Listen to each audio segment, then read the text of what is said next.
దాత్రి టీవీలో మీ personal interview కోసం, వ్యాపార ప్రకటనల కోసం ఈ నెంబర్కి సంప్రదించండి.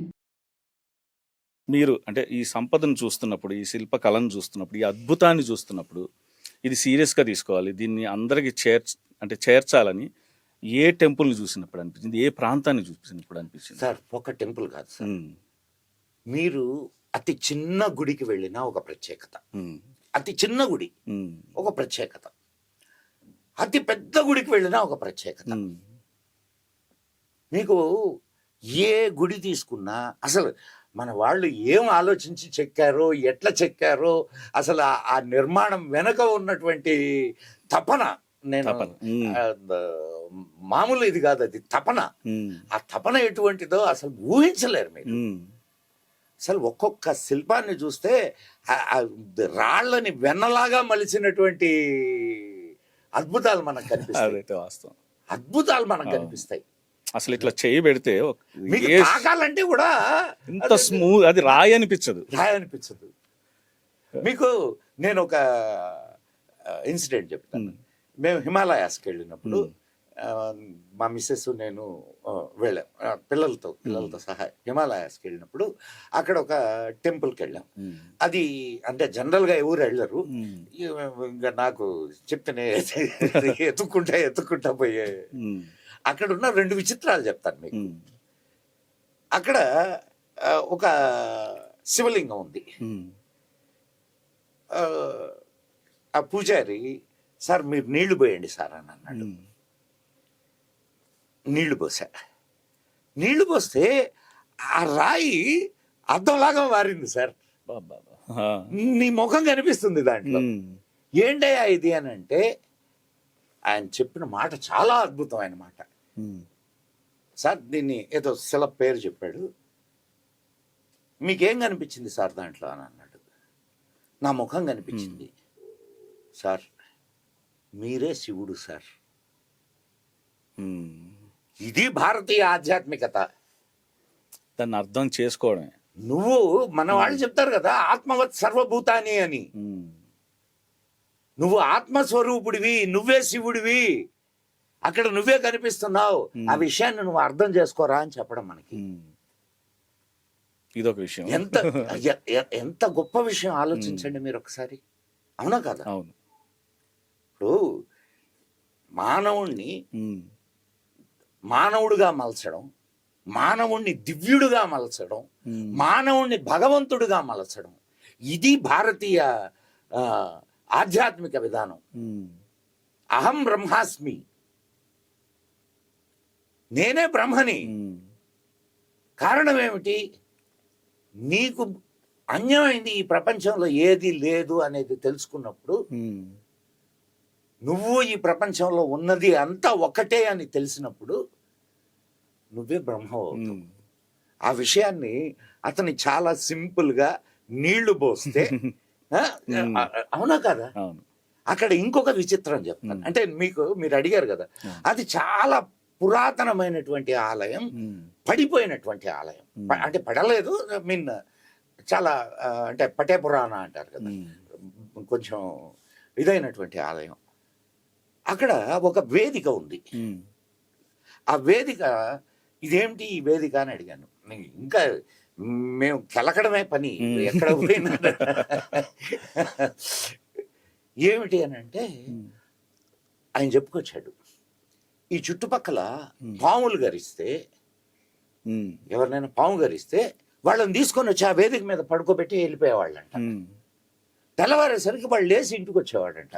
మరి ఎట్లా జరుగుద్ది ఏంది అని దీని వెనక సైన్స్ అయింది నాకు తెలియదు, అని జరిగింది. ఇది వాళ్ళు చెప్పింది. అక్కడ ఇక్కడ ఒక గుహ చూపించారు, ఇక్కడ పాండవులు నివాసం ఉన్నారు సార్ అని చెప్పారు. కొంత సమయం ఇక్కడ పాండవులు నివాసం ఉన్నారు సార్.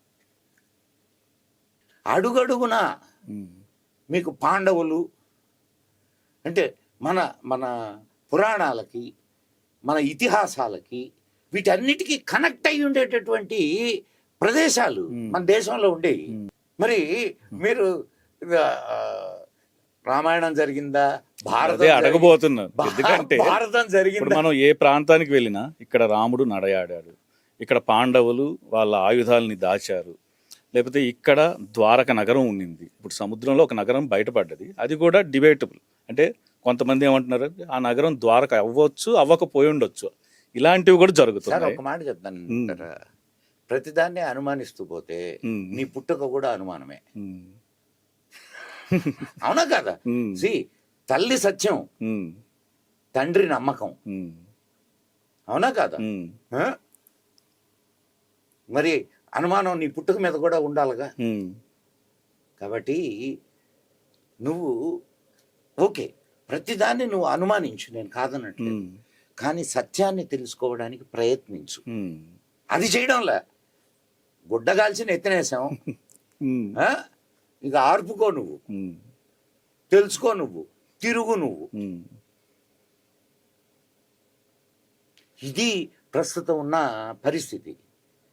ఇప్పుడు నేను ఇన్ని తిరిగి నేను మాట్లాడుతున్నా, ఉమ్. నేను చూసినే మాట్లాడుతున్నా. ఉమ్. కొన్ని నాకు దాని వెనక ఉన్నటువంటి సైన్స్ నాకు తెలిసి ఉంటుంది, ఉమ్. కొన్నిట్లో ఆ సైన్స్ నాకు తెలియకపోవచ్చు. ఉమ్. తెలుసుకోవడానికి ప్రయత్నం చేయి. ఇప్పుడు నాకు తెలిసిందే నిజము, తెలియంది అది అబద్ధం అనుకోవడం చాలా తప్పు కదండి. ఉమ్. అవునా కాదా అవును. సార్? ఉమ్. నీకు తెలియని విషయాలు, తెలియని సబ్జెక్టులు, నీకు కంటికి కనిపించని విషయాలు బోలెడున్నాయి ఈ ప్రపంచంలో. ఉమ్. అంత మాత్రాన వాటిని లేవు అనడానికి లేదు. ఉమ్.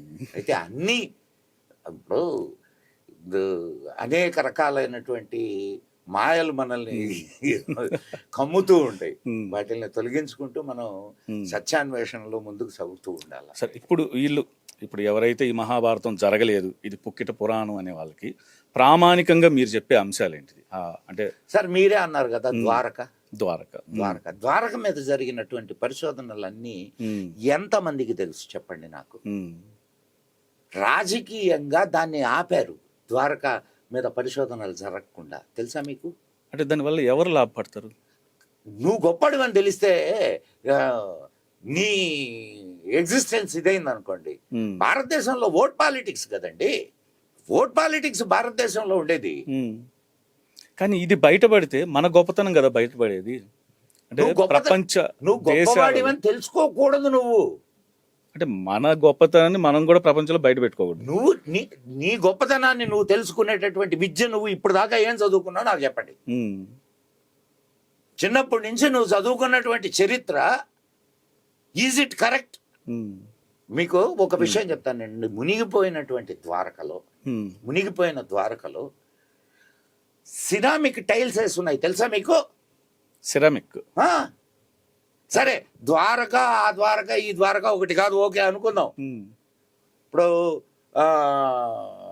ఐ మీన్ బిఫోర్ కామన్ ఎరా, ఉమ్. BCE కామన్ ఎరా, బిఫోర్ కామన్ ఎరా 3000 years క్రితం జరిగింది అది. ఉమ్. ఏ ద్వారక అయినా కానీ అది కృష్ణుడి ద్వారకనా లేకపోతే ఇంకొక ద్వారకనా కాదు. ఉమ్. అక్కడ నీకు కళ్ళకు కనిపిస్తుంది ఒక నగరం, ఉమ్.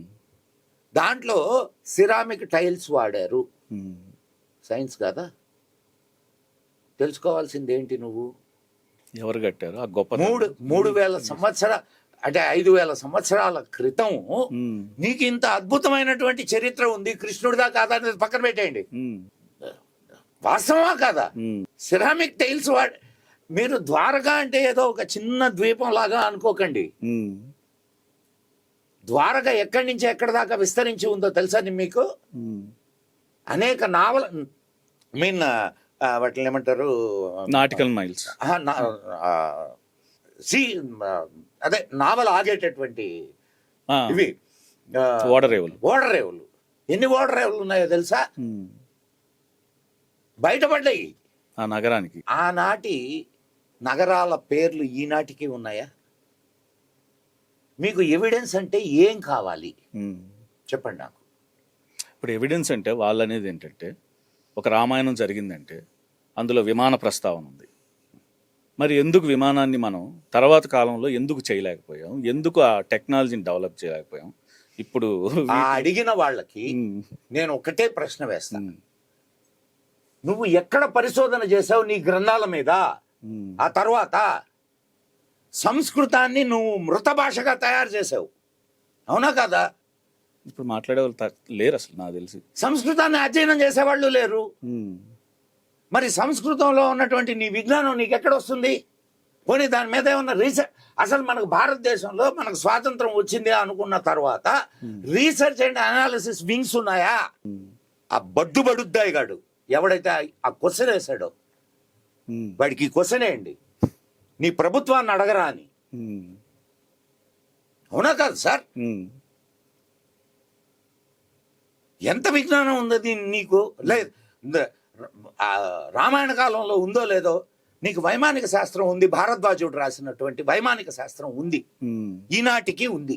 3000 రకాల విమానాలని గురించి ఆయన దాంట్లో వివరించాడు. దాని మీద ఏమన్నా పరిశోధన చేశారా మీరు? రీసెర్చ్ చేశారా? ఎవరు చేయాలా రీసెర్చ్? గవర్నమెంట్. ఆ మాట చెప్పండి ఆ ప్రశ్న వేసిన వాళ్ళకి.